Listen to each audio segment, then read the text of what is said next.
नमस्कार। हमारा देश और पूरा विश्व आज कोविड-19 की चुनौती का सामना कर रहा है। कोविड-19 अभी खत्म नहीं हुआ है। ऐसे में हमारा फर्ज है कि हम सतर्क रहें। इसलिए जब तक दवाई नहीं तब तक कोई ढिलाई नहीं। कोरोना से बचाव के लिए जरूरी है नियमित रूप से हाथ धोना, मास्क पहनना और आपस में उचित दूरी बनाए रखना। याद रखिए, 2 गज दूरी मास्क है जरूरी। खांसी, बुखार या सांस लेने में कठिनाई होने पर हेल्पलाइन नंबर 1075 पर संपर्क करें। गुड मॉर्निंग स्टूडेंट्स, मैं अजीता सेन एक बार फिर से आपका स्वागत करती हूँ। आज की कक्षा में हम पढ़ेंगे क्लास 11th का इकाई 5 हरित कौशल का सत्र 1 हरित अर्थव्यवस्था के क्षेत्र। चलिए शुरू करते हैं सत्र 1 हरित अर्थव्यवस्था के क्षेत्र। हरित अर्थव्यवस्था वह है जिसमें विकास को बढ़ावा दिया जाता है, यद्यपि यह भी सुनिश्चित किया जाता है कि पर्यावरण संरक्षित रहता है। हरित अर्थव्यवस्था शब्द को पहली बार 1989 में यूनाइटेड किंगडम की सरकार के लिए अग्रणी पर्यावरण अर्थशास्त्रियों के एक समूह ने blueprint for a green economy शीर्षक से गढ़ा था। हर अर्थव्यवस्था के कई क्षेत्र होते हैं। एक क्षेत्र को अर्थव्यवस्था के एक भाग या कार्य के रूप में वर्णित किया जा सकता है। उदाहरण के लिए कृषि, मोटर वाहन निर्माण, परिवहन और स्वास्थ्य सेवा अर्थव्यवस्था के विभिन्न क्षेत्र हैं। अर्थव्यवस्था को हरित या पर्यावरण के अनुकूल बनाने के लिए कुछ क्षेत्र हैं जहां बड़े बदलाव किए जा सकते हैं। हम इस पाठ में उनके बारे में अधिक जानेंगे। चूंकि हरित अर्थव्यवस्था के क्षेत्र पर्यावरण के बारे में चिंतित हैं, इसलिए आइए पर्यावरण से संबंधित कुछ सामान्य शब्दों को देखते हैं। पर्यावरण संबंधी शब्द: पारिस्थितिकी तंत्र, एक विशेष क्षेत्र में सभी जीवित जीव और गैर जीवित वातावरण जिसके साथ जीव परस्पर प्रभाव करते हैं, जैसे कि हवा, खनिज, मिट्टी, पानी और धूप, एक साथ मिलकर एक पारिस्थितिकी तंत्र बनाते हैं। यह समझने के लिए कि जीव और उनके आसपास कैसे एक दूसरे से निकटता से जुड़े हुए हैं, आइए हम एक पेड़ से बेरी खाने वाले पक्षियों का उदाहरण लें। बेरी के अंदर का बीज पक्षियों के बीज के साथ बाहर आता है। यह मिट्टी में गिर जाता है और अंकुर निकलना हो जाता है। यह फिर एक नए पेड़ के रूप में बढ़ता है, जिससे अधिक फल पैदा होते हैं। हम देख सकते हैं कि पौधे, जानवर, मिट्टी, हवा और पानी एक दूसरे से कैसे जुड़े हैं। नेक्स्ट, खाद्य श्रृंखला। यह प्रकृति में एक चक्र है जहां भोजन हरे पौधों द्वारा उत्पादित किया जाता है। पौधों को पौधे खाने वाले जानवरों शाकाहारी द्वारा खाया जाता है। मांसाहारी मांस खाने वाले जानवरों मांसाहारी द्वारा खाया जाता है। मृत पौधों और जानवरों को डिकम्पोजर्स द्वारा मिट्टी में विघटित किया जा सकता है, जो पौधों को भोजन के रूप में ग्रहण करते हैं। सतत विकास। सतत का अर्थ है कि अर्थव्यवस्था के साथ साथ पर्यावरण के भविष्य के लिए क्या अच्छा है। उदाहरण के लिए, उन रासायनिक उर्वरकों का उपयोग किए बिना प्राकृतिक खेती जो मिट्टी को स्थायी रूप से नुकसान पहुंचाते हैं। हरित अर्थव्यवस्था के महत्वपूर्ण क्षेत्र: वे क्षेत्र या इलाके जो पर्यावरण के अनुकूल अर्थव्यवस्था के लिए महत्वपूर्ण हैं। चलिए देखते हैं, तालिका में 5.2 सूचीबद्ध इसमें है। ठीक है, चलिए तालिका देखते हैं। आपकी स्क्रीन पर देख पा रहे होंगे आप। हरित अर्थव्यवस्था के क्षेत्र, इसमें इन कहाँ कहाँ हैं और हम क्या क्या कर सकते हैं, चलिए देखते हैं। कृषि, पहला, कृषि हमारे भोजन के लिए बढ़ती फसलों को संदर्भित करती है। यह हमारी अर्थव्यवस्था का सबसे बड़ा हिस्सा है और सबसे महत्वपूर्ण है, क्योंकि यह हमें भोजन प्रदान करता है। कृषि को नुकसान हो सकता है। काहे क्या नुकसान हो सकता है, काहे से नुकसान हो सकता है? भूमि संसाधनों का अति प्रयोग, वनों को काटना और हानिकारक रासायनिक उर्वरकों और कीटनाशकों का उपयोग करके वायु, जल और मृदा, भूमि को प्रदूषित करना। ठीक है, हम क्या कर सकते हैं? स्थानीय जैविक और प्राकृतिक खेती हानिकारक उर्वरकों और कीटनाशकों के उपयोग के बिना खेती का समर्थन करें। यदि संभव हो तो हमारी अपनी सब्जियां उगाएं।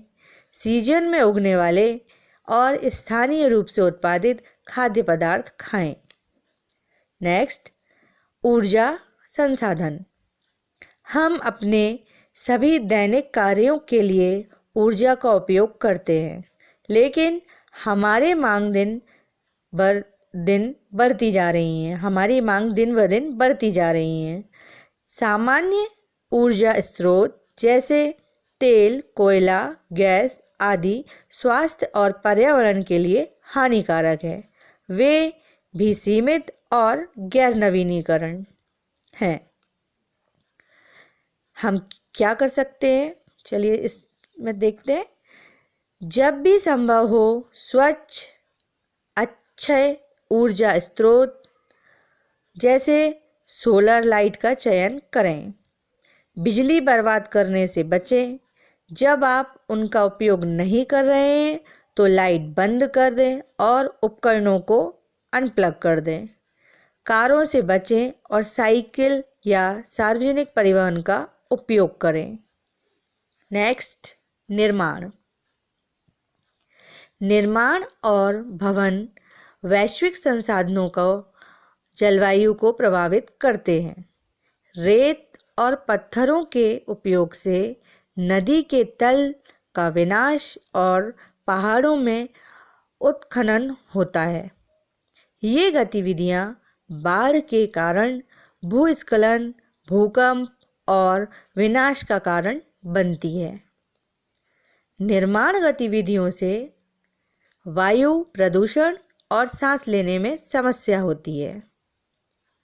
गलत तरीके से डिज़ाइन की गई इमारतों को अधिक एयर कंडीशनिंग और इलेक्ट्रिक लाइट की आवश्यकता होती है।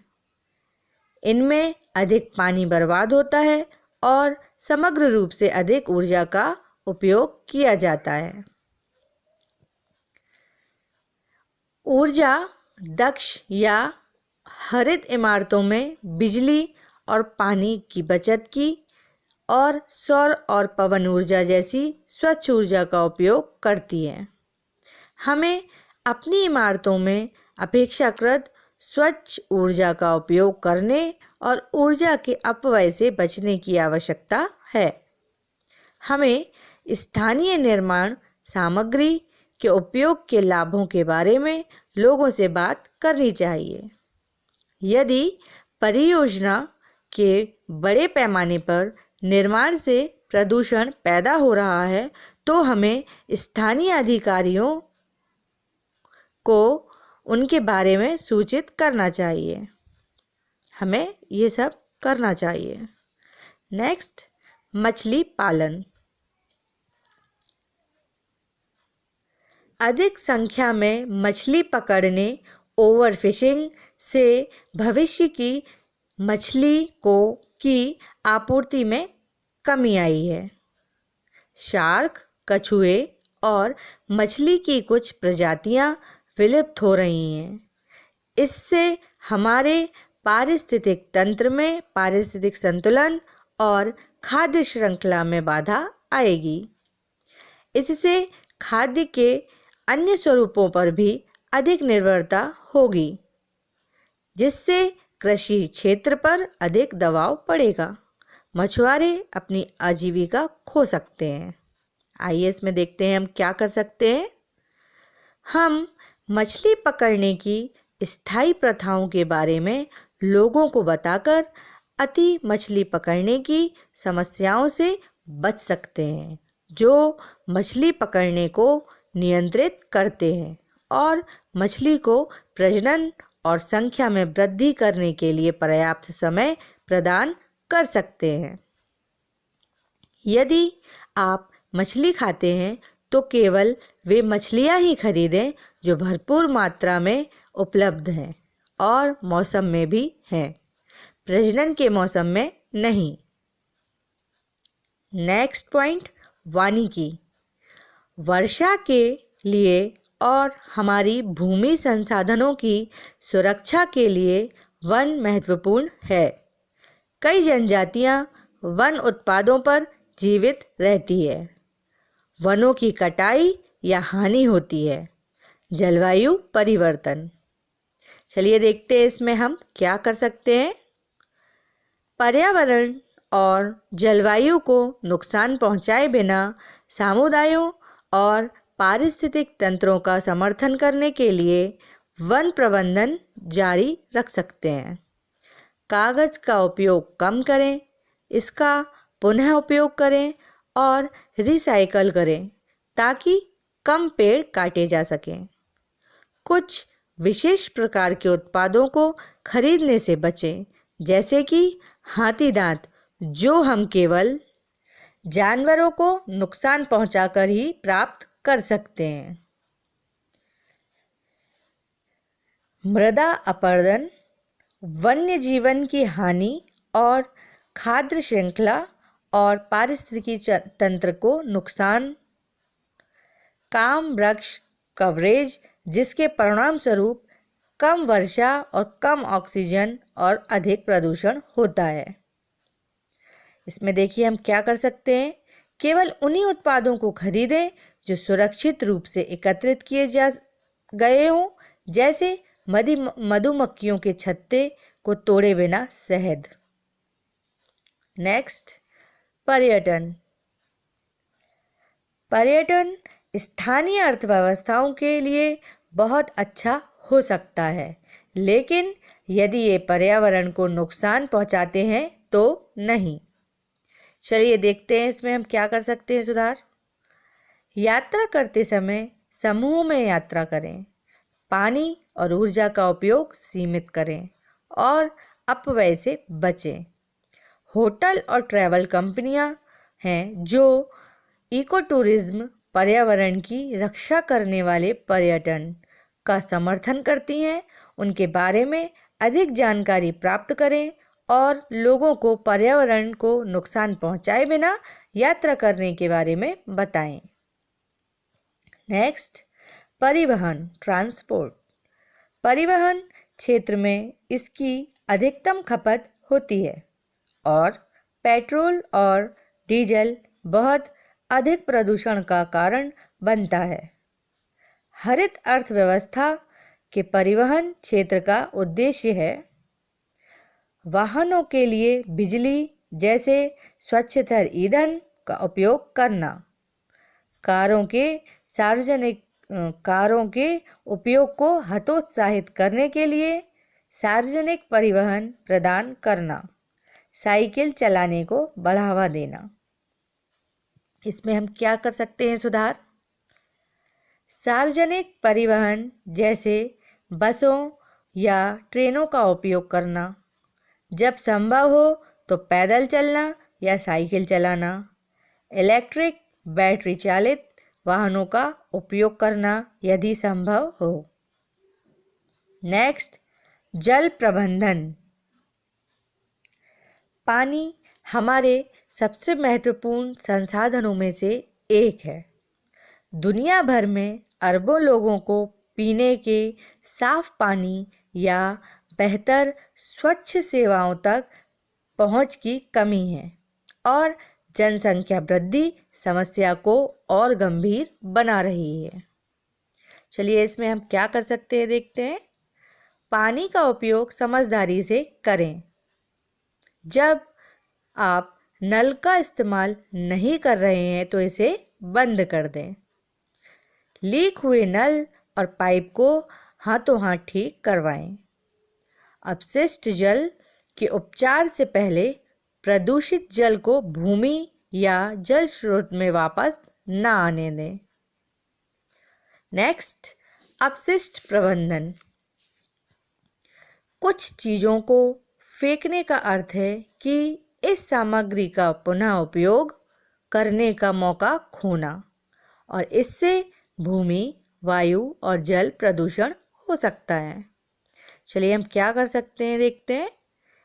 चीज़ों को फेंकना कम करें, पुनः उपयोग करें और रिसाइकल करें। अपशिष्ट पदार्थों को अलग करें ताकि कुछ उत्पादों को पुनर्नवीनीकरण किया जा सके और खाद्य अपशिष्ट का खाद बनाया जा सकता है। नेक्स्ट, निर्माण उद्योग, मैन्युफैक्चरिंग इंडस्ट्री। उद्योग रोजगार और आर्थिक विकास में मदद करते हैं, लेकिन कई मायनों में पर्यावरण को नुकसान होता है। उद्योगों को प्रदूषण से बचाने और कम करने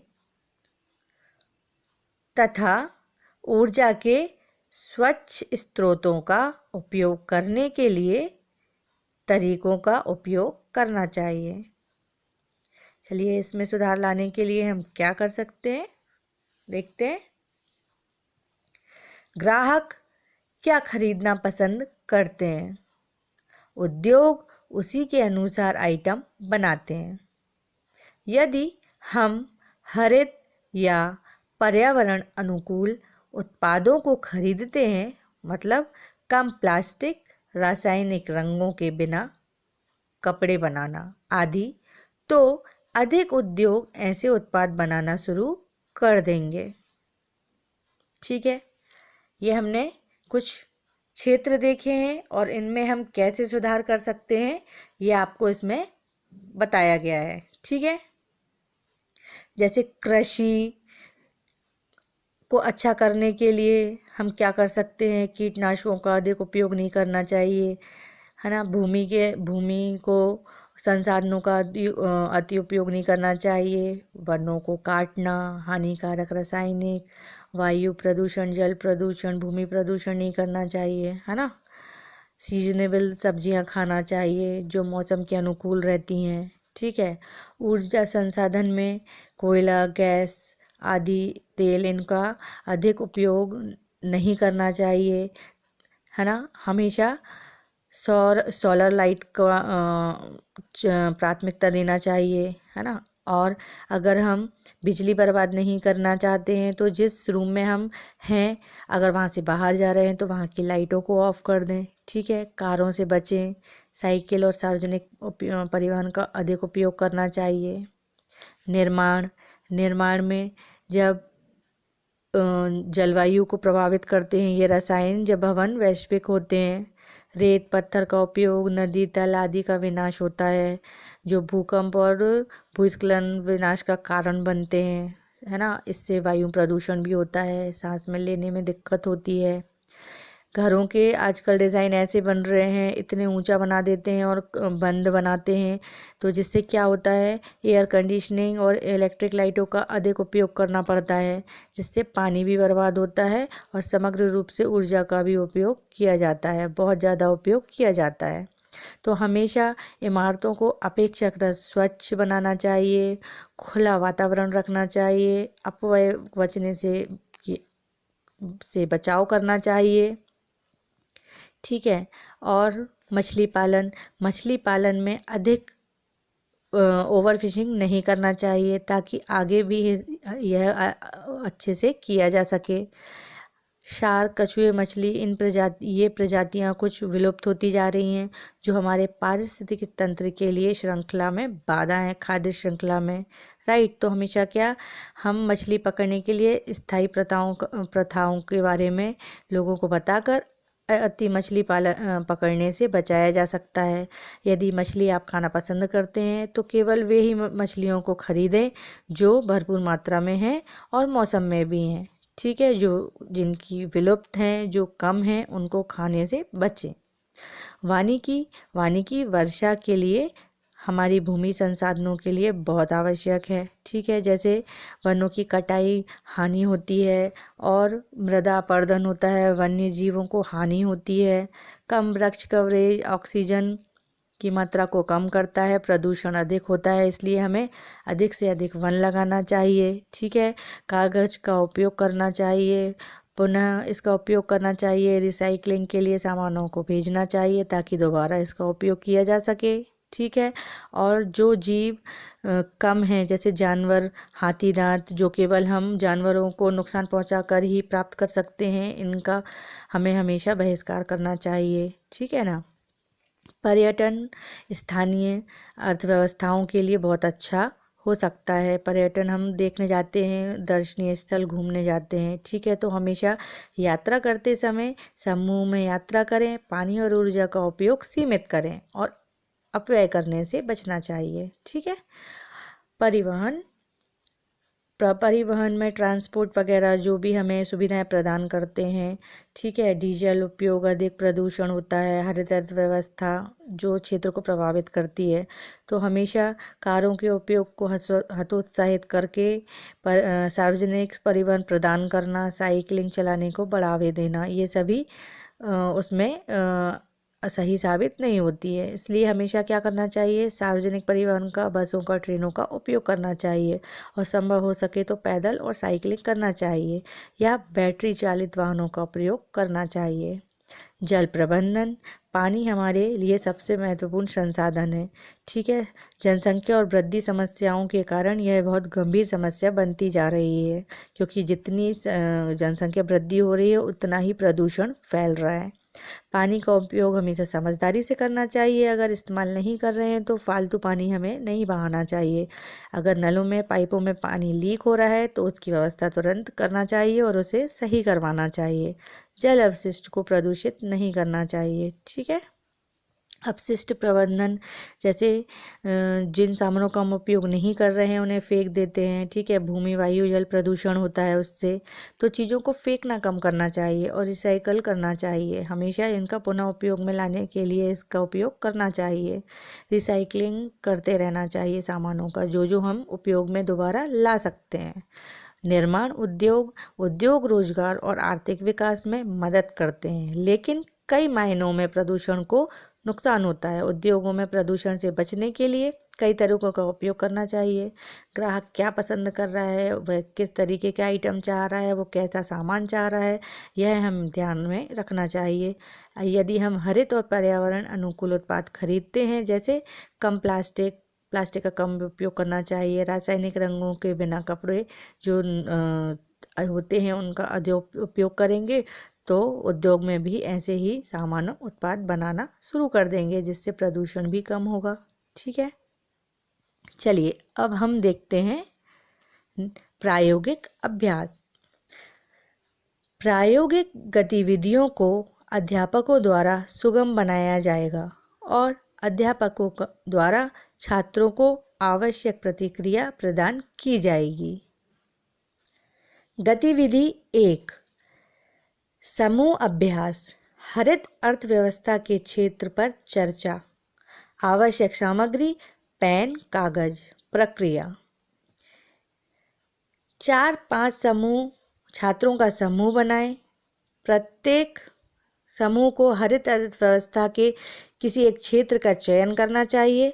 अलग अलग समूहों को अलग अलग क्षेत्रों का चयन करना चाहिए। समूह में चर्चा करें, देश के लिए उस क्षेत्र का क्या महत्व है। आप हरित अर्थव्यवस्था उस क्षेत्र के अंदर में योगदान करने के लिए क्या कर सकते हैं। अपने बिंदुओं को एक सूची बनाएं। अपनी बातों को कक्षा में प्रस्तुत करें। अन्य समूहों को प्रतिक्रिया देनी चाहिए और किसी भी अन्य महत्वपूर्ण बिंदुओं को जोड़ना चाहिए जो छूट गए हों। अध्यापक ब्लैक बोर्ड पर महत्वपूर्ण बिंदुओं को लिखेंगे। इन बिंदुओं पर ध्यान दें और वास्तविक जीवन में उनका अभ्यास करना शुरू करें। गतिविधि 2, समूह अभ्यास। हरित अर्थव्यवस्था के क्षेत्र में एक पोस्टर तैयार करना।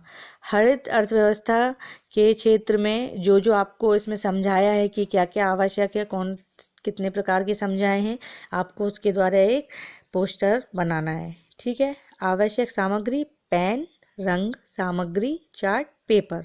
प्रक्रिया: ऊपर बनाए गए समान समूह का उपयोग करें। पिछली गतिविधियों में आपके द्वारा चर्चा की गई हरित अर्थव्यवस्था के क्षेत्र को दर्शाने वाला एक पोस्टर बनाएं। यदि कक्षा में कम समय हो तो यह आप होमवर्क के रूप में भी पूरा कर सकते हैं। अपनी प्रगति जांचें। का बहुविकल्प प्रश्न: प्रश्न के नीचे दिए गए सभी विकल्पों को ध्यान से पढ़ें और सही विकल्प चुनें। मैं अभी एक प्रश्न पढ़ूंगी जिसके 4 विकल्प आपको बताऊंगी। सही विकल्प क्या है, इसका सही उत्तर आपको बताना है। निम्नलिखित कार्यों में से कौन से कार्य से हरित कृषि क्षेत्र में मदद नहीं मिलेगी? का रासायनिक उर्वरकों का उपयोग करना, खा जैविक खाद का उपयोग करना, गा वर्मी कंपोस्ट का उपयोग करके सब्जियां उगाना, या घा जैविक आलू खरीदना या बेचना। तो बच्चों, इसका सही उत्तर का रासायनिक उर्वरकों का उपयोग करना है। नेक्स्ट, निम्नलिखित में से कौन सी कार्रवाई हरित अर्थव्यवस्था को बढ़ावा देगी? का गैर नवीनीकरण करणीय संसाधनों का उपयोग, सतत विकास, गा सामाजिक संरक्षण, या घा रोजगार प्रदान करना। तो इसका सही उत्तर है बच्चों खा सतत विकास। ठीक है। अब खा विषय संबंधी प्रश्न। हरित अर्थव्यवस्था के सभी क्षेत्रों को सूचीबद्ध करें जो आपके दैनिक जीवन को प्रभावित करते हैं। सेकंड, बताइए कि आप हरित अर्थव्यवस्था की मदद के लिए क्या कर सकते हैं। 4-5 लाइनों में इसका आंसर आपको लिखना है अपनी नोटबुक में। अब आपने क्या सीखा? इस सत्र के पूरा होने के बाद आप यह करने में सक्षम होंगे। चलिए देखते हैं क्या। हरित अर्थव्यवस्था के महत्वपूर्ण क्षेत्रों की पहचान करना और हरित अर्थव्यवस्था में इन क्षेत्रों में से प्रत्येक की भूमिका की व्याख्या करना, जो कि अभी तालिका में मैंने आपको समझाया था। ठीक है, कि कौन कौन से क्षेत्र हैं और हम इन्हें के लिए क्या कर सकते हैं। यह आपको अपने नोटबुक में नोट करना है और क्या आप यह करने में सक्षम हैं आपको देखना है। आज का सत्र 1 यहीं समाप्त करती हूँ। अगली कक्षा में हम सत्र 2 हरित अर्थव्यवस्था के लिए नीतियाँ पढ़ेंगे। तब तक के लिए नमस्कार, धन्यवाद। किशोर अवस्था संबंधित समस्याओं के परामर्श हेतु समर्पित उमंग किशोर हेल्पलाइन के टोल फ्री नंबर 144225 पर संपर्क करें।